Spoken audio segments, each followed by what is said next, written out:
Hello? Oh, cool. That works. Hi, I'm Marty.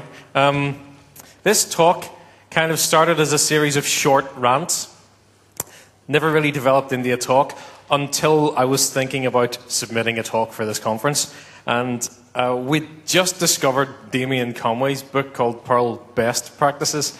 And we thought we would kind of steal and corrupt his title, because he kind of rants about some of the same things, but he's more polite than I am.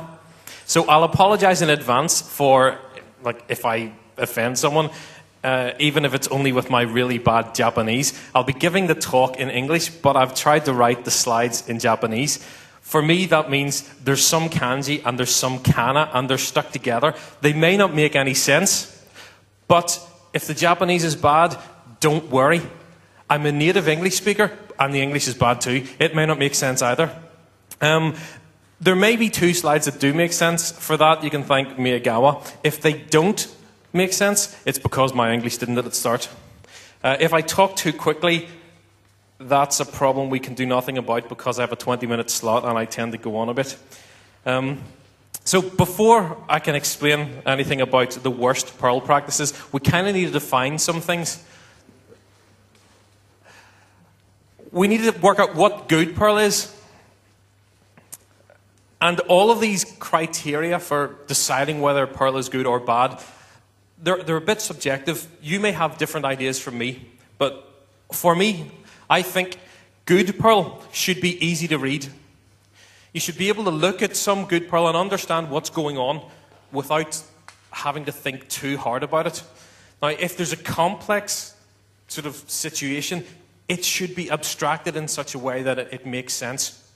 That would include giving your subroutines, using subroutines to start with, and giving your subroutines useful names that make sense.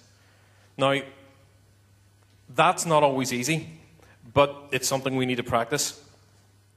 It should also look beautiful. As well as being easy to read, it should look nice from a distance, even if you're not looking close. You should be able to look at the code. It should look clean.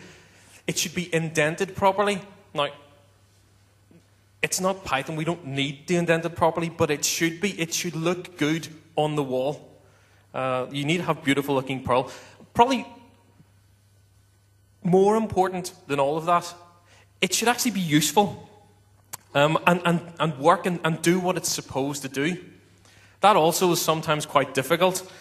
There's lots of ways you can help yourself write Perl that does what it's supposed to do. One of those ways is to write your tests before you write your code.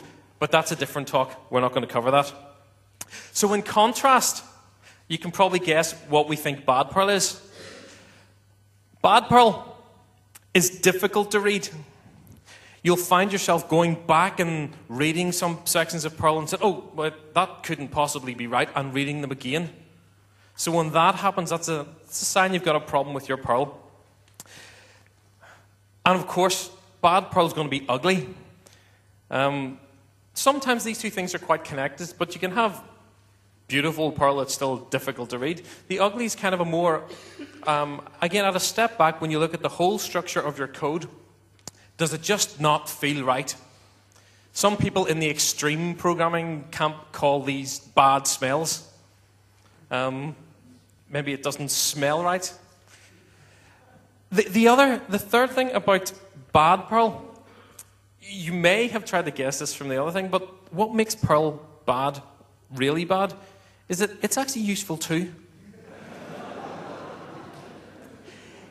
If it wasn't useful, you'd just throw it away.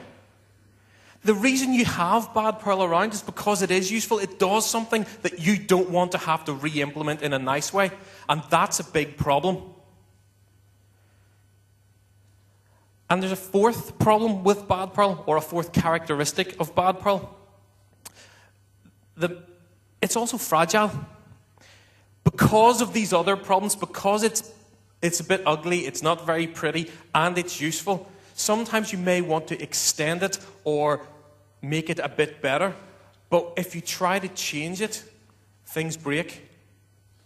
If you have somewhere in between, you can have ugly code that's not easy to read, but it's possible to change it. If you spend enough time and understand, you can make the changes and the result will work and do the extra things that you want it to do. But with really bad Perl code, when you try to change something, lots of other things break. For many years, one of the things I did was go around looking at other people's bad code and try to make it work. Sometimes doing things as simple as adding a single button to a web page took 2 weeks. That's not deciding, oh, I'll do it sometime and doing it in 2 weeks. It took 2 solid working weeks. That's 10 full days of my time to work out how to add one button to a web page, because the code that existed was ugly, very difficult to read, difficult to understand, and it was very fragile. Making a change to one place had lots of complicated ripple effects to the other parts of the program. So the worst Perl has all of these characteristics. But just so you know, something about me which is not directly connected to the talk is I don't like Java. You may have heard this before. There's lots of reasons why I don't like Java, but they all basically stem from what I consider to be a major design flaw. Java was designed for stupid people. Now, this is actually genuinely true. It states so in the original Java design document. It was designed so that stupid people, when they make stupid mistakes, could not cause too many problems. They still have some problems, like their code doesn't work. But they can't do anything really dangerous. They can't do anything that will hurt someone else. If their code works, then someone else should be able to maintain it, because there's nothing complicated they can do. Now, in Java's defense, one of the things that's happened since is people have discovered that you don't need to be stupid to use Java. Okay. Smart people are allowed to use Java. And what has happened since Java's creation many years ago, a lot of smart people have started to use Java, and they've started to change the language. So Java is starting, instead of being a 15-year step backwards in the evolution of programming, it's starting to catch up with where it should have been. And that's because of smart people. What they also do is they've written a lot of things in Java. Because it's very popular, lots of people write things in Java, and some of those people are smart. But I like Perl. Perl is different from Java, and one of the main reasons is because of a fundamental design principle. Perl, why is that highlighted? Perl is designed for smart people. Doesn't that make you feel good? Okay, well, it makes me feel good. So, when Larry designed Perl, he didn't put in all the restrictions that they had in Java. He made sure that if you wanted to do something, you could do it. So there's ways to do all sorts of interesting things in Perl, including change how the language works. And that's pretty scary. But unfortunately, you don't have to be smart to use Perl. And this causes us a lot of problems. Far too many problems.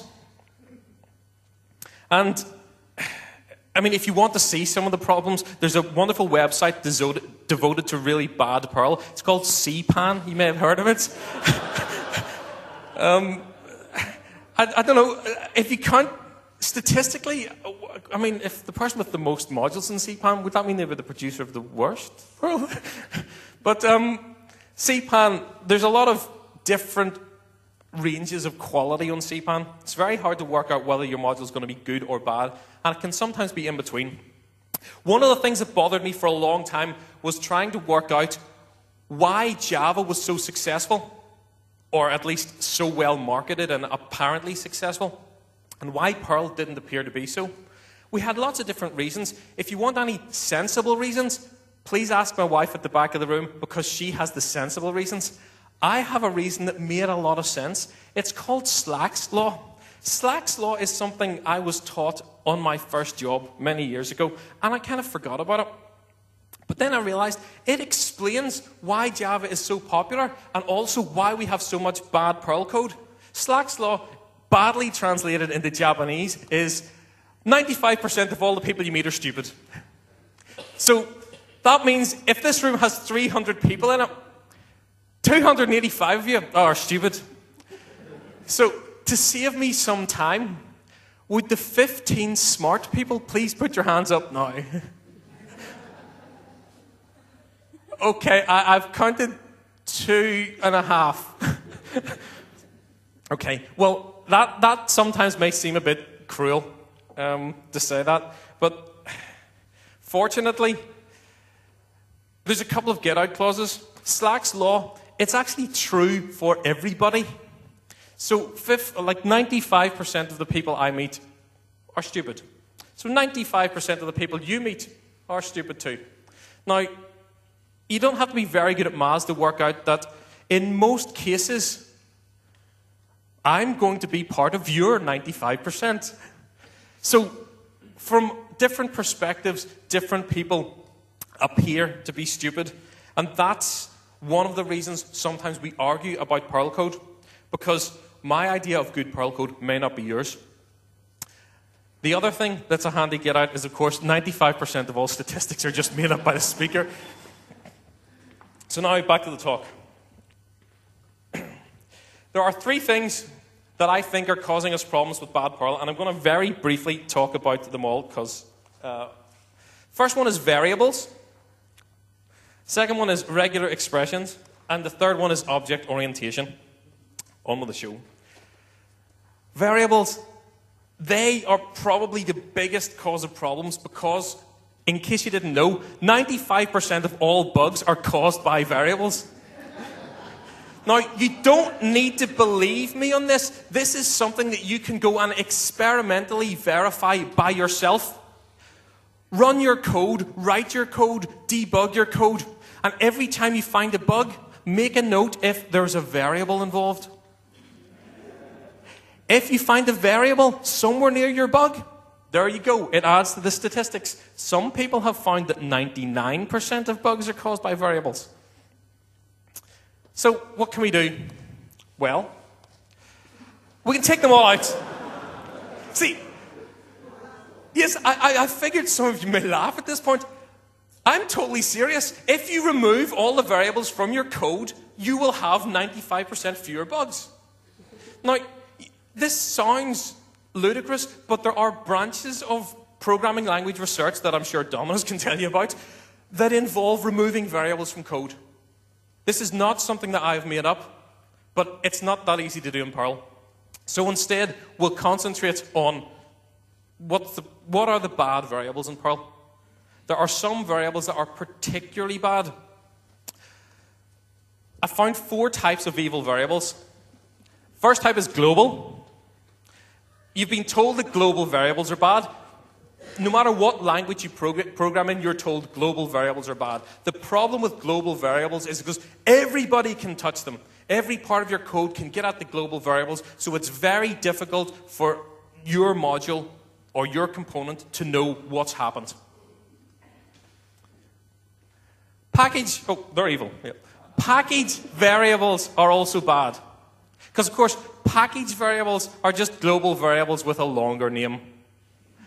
So, in fact, that makes them worse, because instead of having a nice, simple name, like $_, your package variables are $my : module : rocks : foo. Right? So, it has all the problems of a global variable, and it's more difficult to type. So the third type of variable that causes problems is, of course, a local variable. A local variable is just when someone tries to play it safe with a global variable.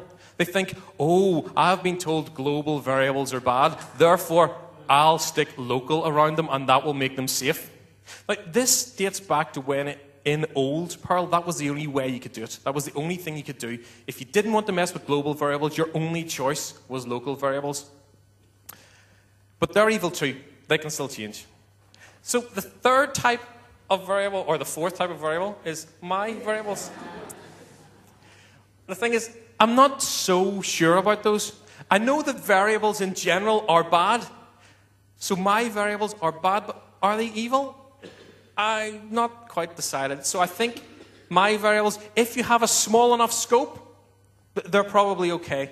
So if on your 25-line terminal, because you're all using VI, I hope, on your 25-line terminal, if you can see where the variable starts and where it ends its scope, then you're probably safe with that. I thought I should probably stick an example in case no one understands me. So can anybody tell me what's wrong with this code? Okay. Do you want to tell us, Mark? Okay. Does someone else then want to point out the mistake in the code? That's one point. Yep, it may not match. That's a very good point, and that's exactly the point I was getting at. Yep. That's what he said, but you're both right. You had your hands up at the same time, equal points. Does anybody want to share my prize, which today is a plastic water bottle cap? It says Asahi on it. You could maybe pretend it was Asahi beer. No. Yeah, it may change $1 and $2, because the problem is $1 and $2, although they're very useful, are magic global variables. Now, they're global, which makes them bad, but they're magic that probably makes them even worse. Because magic has a tendency to enhance things, so magic global variables are probably very bad. Basically, once you call checkname, you don't know what it does. It may or may not, I better talk faster. It may or may not change $1. So, what would Harry Potter do? Well, he would do something like that. You'll notice that he's still kind of stuck with variables, but he's kind of taken them out so that you're no longer using the magic global variables, so you don't need to worry about those. Anyway, regular expressions, another problem.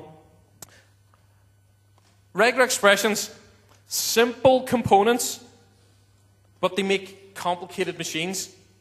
So that gives us two places we can have problems. Simple components allow us to make simple mistakes. So this is from not exact code, but it's code based on code that I found in a mail application. What they were trying to do is take in email addresses, that was your login name, validate them against the RFC 822 address module that did correct validation, and then use that to pull your authentication information from some big array like that. Can anyone see a problem with that code? Well, that's to save time. Okay, say it's all based on user input, so let's look at some sample user input. Remember the code. If the user inputs that, can anybody see any problems?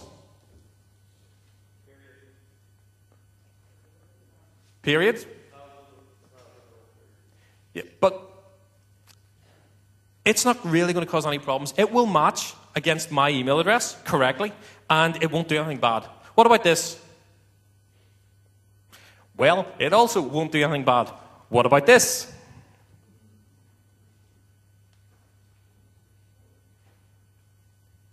Run out of time? Maybe. Yeah. So, okay. Basically, this is the case that I actually discovered the problem with.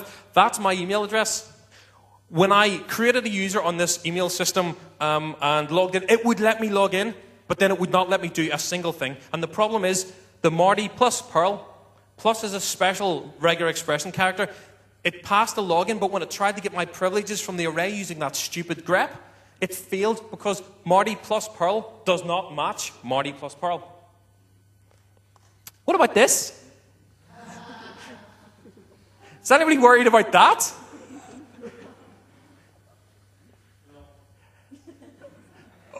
Oh, why are you not worried about that? Because I know you're going to have the right answer. Yes. You only need to be concerned about this if you've explicitly told Perl to be stupid and dangerous. By default, Perl does not actually run the system command, but you can ask it to. You just need to be careful. Now, what about this? Yes. That matches absolutely anything, which means if that was my... Well, the first thing you have to notice about the bottom two is they're both valid email addresses with all of that stuff in, so they'll pass the initial validation check. That will match anything, and given the code pulls out privileges for my authentication information, I now have the privileges of every single user who exists in the system, which is really bad. That was a simple mistake. Simple solutions. Well, why use regular expressions when you could use EQ? That would have solved that problem. What about substring if you're pulling bits out? Index if you're looking for stuff. Or if it's complicated, unpack. You don't need to use regular expressions if you don't know how to. Complex mistakes. Well, yes?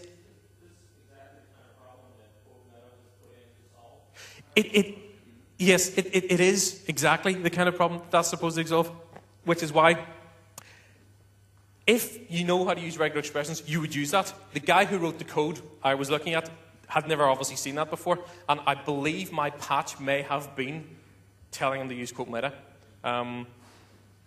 But instead of using regular expressions at all, for him, the better solution may have been to use one of the other built-in functions that's simpler and makes more sense. For the complex problems, people sometimes say, we'll take a simple regular expression and we'll gradually let it evolve until it does what we want it to do. Now, that sounds really appealing. In this age of the X-Men, mutant expressions sounds cool. And if you end up with something like Tiger Bunny here, it's probably not a bad thing. Unfortunately, when regular expressions evolve, they tend to turn into something like Mr. Multi-Legged Frog here, who can't do very much at all. Regular expressions can get out of hand very easily, so you need to be very careful, and if you don't know what you're doing, don't experiment. Ask someone else, or read a book, or keep it really simple. There's not a problem with, instead of having one enormous regular expression, having maybe 3 or 4 that do each task well. So, in my last few moments, if you're going to use regular expressions to validate, that's a handy module for email addresses. This is a handy module for any other regular expression that you didn't invent yourself. If you have a pattern that you need to match and you think conceivably someone else in the world may have had the same problem, have a look in that module. So object orientation, very quickly. The reason it's evil, of course, is because objects are variables and variables are evil. The problem with objects is they think they're smart. And that's dangerous. Perl object orientation. Well, what can we say? There are lots of problems with Perl object orientation. It's slow, it's ugly, just a wee bit, and there's far too many ways to do it. The other thing that I couldn't translate is multiple inheritance. That's a whole other rant, which I don't have time for. It's really evil. All the good programming languages don't allow it. Even some of the bad ones, like Java, don't allow it because it's a really bad idea. Well, that's just my opinion. It's a bad idea. So, object orientation. Do you actually need it? I mean, if you're going to use OO, one of the problems is everyone today seems to think,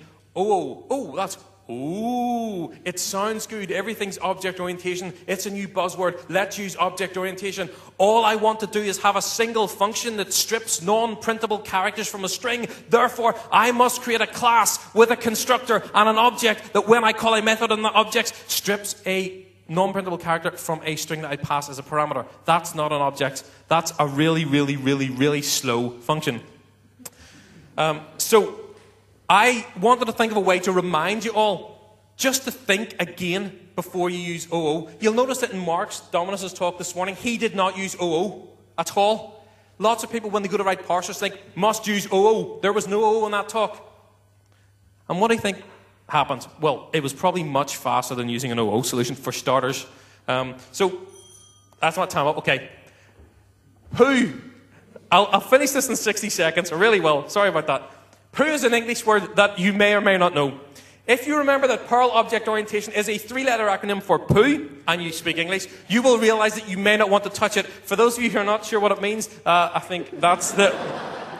So don't think to yourself, object orientation, that's really cool. Think, I'm not touching that poo, or, oh, don't step in that poo, or, would you like poo in your code? Or, I'm not getting that poo in my hands. So just think about it before you go and play with it. The other advantage of poo is, well, okay.